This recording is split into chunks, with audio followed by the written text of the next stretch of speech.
semuanya, perkenalkan nama saya Yasmin Agnia Pramono. Pada kesempatan kali ini, aku akan membahas tentang personal branding dan juga grooming, khususnya mengenai strategi personal branding serta komponen utama yang membentuk personal branding itu sendiri, yaitu achievement, strength, dan juga goal. Dan di era digital seperti sekarang, kita itu nggak hanya dinilai dari kemampuan yang kita miliki, tetapi juga dari bagaimana kita memperkenalkan diri kita kepada orang lain. Karena itu, memahami personal branding dan juga grooming menjadi hal yang sangat penting baik dalam dunia pendidikan, organisasi, maupun dunia kerja. Yang pertama, apa sih personal branding? Personal branding adalah cara seseorang membangun citra dan juga kesan positif tentang dirinya di mata orang lain. Sederhananya, personal branding adalah jawaban dari pertanyaan orang lain mengenal saya sebagai pribadi yang seperti apa sih?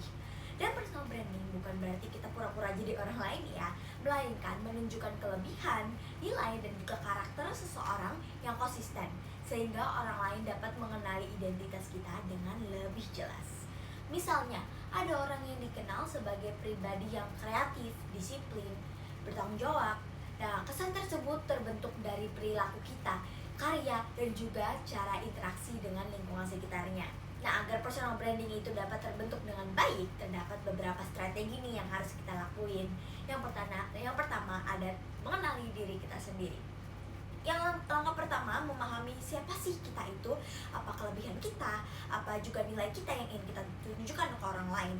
Nah, dengan mengenali diri kita sendiri, kita dapat membangun citra yang autentik dan juga tidak dibuat-buat, dan itu akan menjadi pembeda dari orang lain.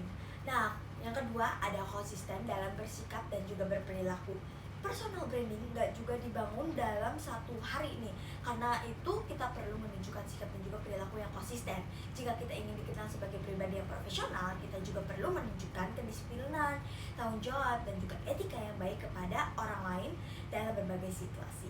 Oke, selanjutnya ada membangun kehadiran yang positif. Saat ini di media sosial menjadi salah satu sasaran penting dalam membangun personal branding kita, karena pentingnya buat membagikan konten prestasi maupun aktivitas yang mencerminkan kemampuan dan juga nilai positif yang kita miliki. Nah, selanjutnya ada terus mengembangkan diri. Personal branding yang kuat itu juga dibangun melalui proses belajar, pengembangan diri secara berkelanjutan. Dan dengan meningkatkan kemampuan, kita juga akan semakin kuat dan juga kredibel nih di mata orang lain. Selanjutnya ada komponen dasar, yaitu ada 3 jenis, yaitu achievement, strength, dan juga goal. Yang pertama ada achievement, yang bisa dibilang pencapaian. Achievement adalah berbagai prestasi atau hasil yang kita hasilin, yang berhasil kita capai. Pencapaian ini juga berupa prestasi akademik, pengalaman organisasi, proyek yang berhasil kita selesaikan, dan yang lain-lainnya. Nah, achievement itu jadi bukti nyata dari kemampuan yang kita miliki. Selanjutnya ada strength atau kekuatan diri. Strength itu kelebihan atau kemampuan yang jadi nilai unggul kita di dalam diri kita sendiri. Nah, contohnya itu kayak kemampuan komunikasi, kreativitas, kepemimpinan, kemampuan bekerja dalam tim, dan juga keterampilan teknis kita yang tertentu. Dan mengetahui strength yang membantu kita memahami apa yang membuat diri kita berbeda dari orang lain. Selanjutnya ada goal atau tujuan kita. Tujuan kita apa sih? Atau arahan yang ingin kita capai di masa depan. Dan dengan memiliki tujuan yang jelas, kita itu bisa membangun personal branding kita lebih terarah dan juga sesuai dengan cita-cita yang kita wujudin. Nah, goal ini menunjukkan kalau misal orang itu punya visi misi dan rencana buat terus berkembang.